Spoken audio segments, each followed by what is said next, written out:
Selamat malam teman-teman sekalian. Kita akan lanjutkan pembahasan soal USKP untuk PPH Portut ya. Kalau nggak salah terakhir sampai di soal 1 dan 2. Berikutnya kita akan coba bahas soal mungkin 2 soal lagi ya. Soal nomor 3 dan 4 masih tentang PPH Portut.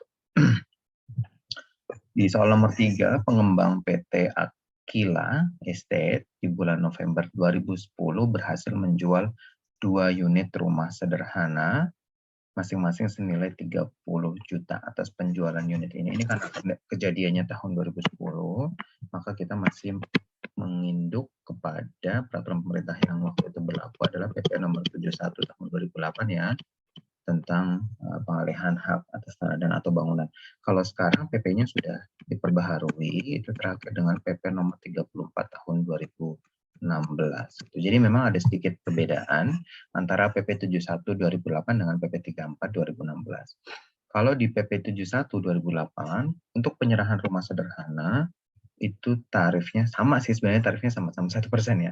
Jadi tidak ada perbedaan yang berarti ya sebenarnya antara 71 dengan 34, nanti bedanya di angka 4 nih, di soal nomor 4 ini sedikit berbeda. Jadi kalau rumah sederhana tarifnya masih sama 1%. Sehingga untuk soal ini kita jangan pilih yang 5%, karena 5% itu untuk transaksi biasa ya. Ini kan rumah sederhana. Kalau di PP 71 2008 itu terutang PPh final dengan tarif 1%. Namun karena rumahnya ada 2, masing-masing 30 juta, maka jawabannya yang tepat adalah D, 1% kali 60 juta. Itu ya, untuk rumah sederhana. Kemudian di soal nomor 4, dalam rangka mensukseskan program pemerintah, PT Ojo Lali mengalihkan hak kepemilikan sebidang tanah kepada pemerintah. Jadi pengalihannya dari PT Badan Usaha kepada pemerintah. Nilai pengalihan hak tersebut berdasarkan keputusan pemerintah adalah sebesar 1 miliar rupiah. Di atas tanah ini rencananya akan dibangun rumah sakit untuk kepentingan masyarakat sekitar. Atas pengalihan tanah ini, jadi ada pengalihan tanah dari Badan Hukum PT Ojo Lali kepada pemerintah dalam rangka membangun kepentingan umum, yaitu untuk membangun rumah sakit. Pertanyaannya apakah terutang PPh final? Nah, ini ada perbedaan yang mendasar antara PP 71 2008 dengan PP 34 2016. Meskipun sebenarnya sama-sama secara substansial dia sama ya. Kalau di PP1 ini di kata-katanya itu adalah kata-kata di PP 71 itu adalah, kalau saya tidak salah ya, itu di pasal 5-nya disebutkan dikecualikan dari kewajiban pembayaran. Dikecualikan. Tapi kalau di PP nomor 34 tahun 2016 itu kata-katanya adalah terutang PPh dengan tarif 0%. Kita coba lihat nih di PP 34 tahun 2016 itu terutang PPh dengan tarif 0% ya. Jadi beda ya, sedikit beda nih. Kalau ini tuh kalau PP 71 itu tidak terutang. Ya, seolah-olah kalau penyerahan kepada pemerintah untuk kepentingan umum itu tidak terutang. Tapi kalau PP 34 2016 itu terutang dengan tarif 0% rupiah. 0% ya, artinya tidak ada pajaknya yang dibayar atau sebesar 0 rupiah. Sehingga untuk jawaban dari pertanyaan nomor 4 ini adalah ya, saya nggak tahu kenapa kok ini ada jawaban PPh pasal 22 ya. Ini tidak tepat juga ya. Karena pengalihan tanah dan atau bangunan itu ya, meskipun kepada pemerintah itu tetap terutangnya PPh final ya, bukan terutang PPh pasal 22. PPh pasal 22 itu untuk belanja barang. Jadi jawaban yang tepat adalah D, karena kita masih mengikuti ketentuan PP 71 tahun 2008, di mana kata-katanya di sana adalah dikecualikan. Sedangkan di PP 34 2016 itu terutang dengan tarif 0%.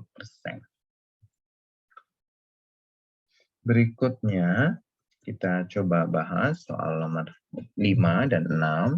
Di dalam istilah kepelabuhan dikenal adanya istilah daerah lini 1, yaitu area atau dermaga di lingkungan pelabuhan tempat penumpukan barang yang diturunkan langsung dari kapal. Sedangkan lini 2 berada di bawah pengawasan Direktorat Jenderal Bea Cukai. Pemakaian gedung atau lapang ataupun ruang bangunan gedung di area tersebut. Nah, ini ya.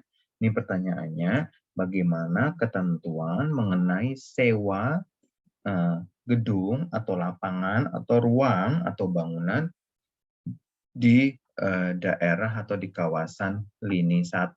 Apakah terutang PPh final atau terutang atau tidak terutang ya PPh final, atau bagaimana sebenarnya perlakuan pajaknya untuk masing-masing lini tersebut. Oke, kita coba lihat dulu ketentuannya ya teman-teman ya.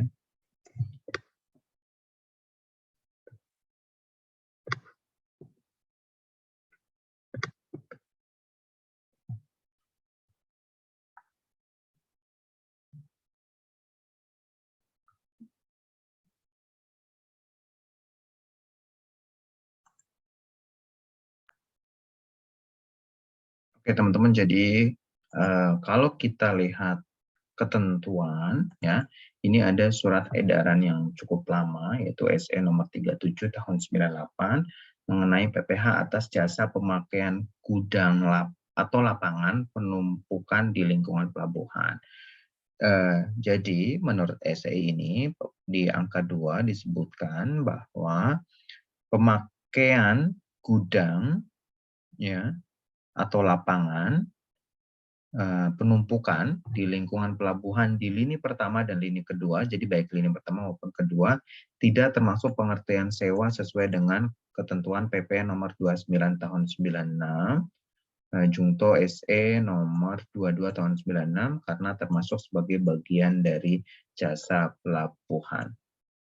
Baru ketika di luar lini 1 dan atau 2 terutang PPh final. Nah, meskipun saya nggak tahu nih untuk kondisi terkini apakah SE ini masih berlaku atau tidak ya, saya kurang tahu karena konteks kita di sini adalah menjawab pertanyaan USKP tadi ya. Kalau kita lihat jawabannya berarti kalau menurut SE tadi baik di lini 1 maupun lini 2 itu bukan termasuk atau tidak memenuhi definisi sewa, sehingga seharusnya tidak terutang PPh final. Makanya pertanyaan di sini adalah pemakaian gedung atau lapang ataupun ruang bangunan di area tersebut, artinya area entah lini 1 atau lini 2 ya. Berarti kalau menurut ketentuan SE tadi baik di lini 1 maupun lini 2 itu tidak terutang PPh final. Jadi jawabannya D. Berikutnya soal nomor 6, pada tanggal 1 Juli 2007, dana pensiun sejahtera mandiri atau dana yang mana ini telah disahkan oleh Menteri Keuangan menerima pelunasan bunga obligasi yang dimilikinya dari PT ABC. Emiten yang menerbitkan obligasi di Bursa Efek. Jadi PT ABC-nya ini emiten. PPh final terutang atas transaksi ini apabila nilai nominal 12 juta dan bunga. Pertanyaannya, berapa PPh final terutang atas transaksi ini apabila nilai nominal 12 juta dan bunga fixed rate adalah 50. Jadi ini pertanyaannya adalah PPh terkait dengan PPh final atas bunga obligasi gitu ya. Jadi ini bunga obligasinya pakai fixed rate ya. Ini sebenarnya bisa kita hitung. Pertama kita hitung bunganya dulu adalah 15% kali 12 juta rupiah ya, atau sekitar 1,8 miliar rupiah. 1,8 juta. 1.800.000.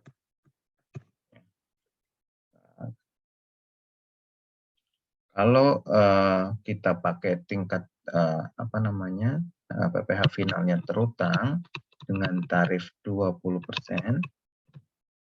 maka kita akan hitung 20% kali 1,8 juta rupiah atau sebesar 360.000 rupiah. Maka jawabannya untuk pertanyaan ini harusnya adalah ya, untuk pertanyaan nomor 6. Kita coba lanjutkan untuk pertanyaan nomor 7. PT Samson menyewa lahan parkir milik Haji Suharno. Haji Suharnonya ber-NPWP sebesar 8 juta rupiah untuk persewaan selama 3 tahun atas pembayaran sewa kepada Haji Suharno yang ber-NPWP ini. A. Apakah dilakukan pemotongan PPh pasal 4 ayat 2? B. Dilakukan pemotongan PPh 23 ya. C. Haji Soeharno menyetor sendiri karena dia mempunyai NPWP. Dan D. Tidak melakukan pemotongan karena bukan objek. Yang jelas ini adalah sewa tanah dan atau bangunan. Sebenarnya untuk tujuan apapun ya, selama yang disewakan adalah tanah dan atau bangunan, maka terutang PPh final atas sewa ya. Sewa tanah dan atau bangunan ini terutang dengan tarif 10%. Berarti jawabannya kalau B salah ya, karena PPh pasal 23. Kemudian yang C, yang mana ini kan yang menyewa PT Samson. PT Samson ini pasti ditunjuk sebagai pemotong ya. Kemudian yang menerima penghasilan adalah Haji Soeharno. Haji Soeharno ber-NPWP ya. Sebenarnya dalam kasus PPh final ber-NPWP atau tidak itu tidak terlalu berpengaruh ya. Paling lebih ke pelaporan penghasilannya nanti di SPT tahunan Haji Soeharno. Oleh karenanya untuk soal ini jawaban yang tepat adalah A ya. Dilakukan pemotongan PPh pasal 4 ayat 2 sebesar 10% kali 8 juta rupiah.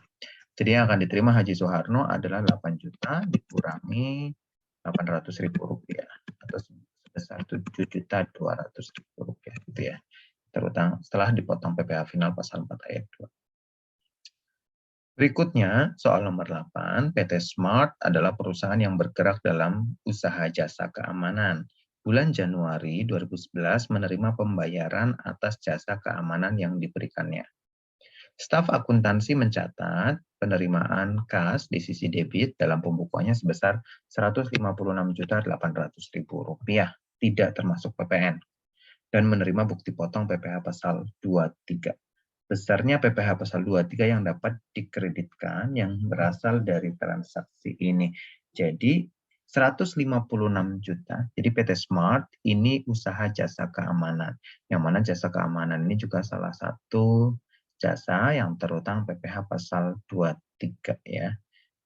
Kemudian ini tidak termasuk PPN dan menerima bukti potong PPh pasal 23. Pertanyaannya adalah berapa besarnya PPh pasal 23 ya. Ini kasnya ini adalah yang diterima ya. Artinya kasnya ini termasuk, tapi ini tidak termasuk PPN ya. Artinya PPN bisa kita kesampingkan dalam kasus ini. Jadi kasnya adalah 156.800.000.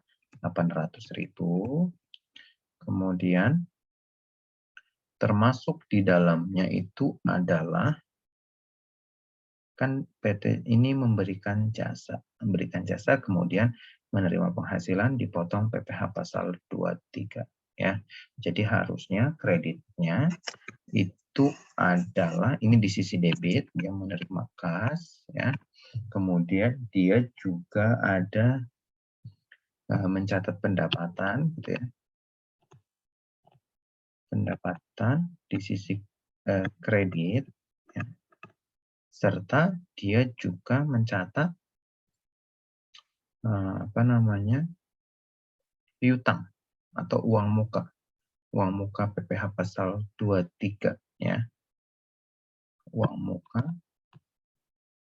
PPh pasal 23 di sisi kredit juga. Pertanyaannya berapa uang muka PPh pasal 23 yang seharusnya dicatat oleh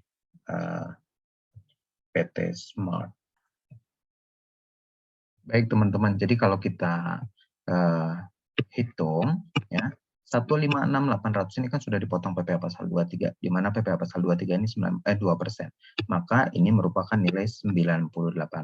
Ya. Jadi kalau kita mau pakai hitung-hitungan, 98% dikali A, di mana A ini adalah nilai pendapatannya, itu adalah 156.800.000. Ya. Artinya A ini kalau kita hitung, ya, harusnya A ini sekitar 160 juta rupiah gitu ya. Maka besaran PPh pasal 23-nya adalah 2% dikali 160 juta rupiah atau sebesar 3.200.000 rupiah. Maka saya ralat ya untuk jurnalnya seharusnya di sisi debit itu ada kas ditambah uang muka PPh pasal 23 ya, yang akan dikreditkan sebesar 3.200.000. Kemudian dia mencatat pendapatan sebesar 160 juta rupiah. Ya, jadi untuk soal ini jawabannya adalah Karena pertanyaannya berapa besarnya PPA pasal 23 yang dapat dikreditkan. Ini yang ditanya. Uang muka PPA pasal 23 sebesar Rp3.200.000. Oke teman-teman, sementara itu dulu ya.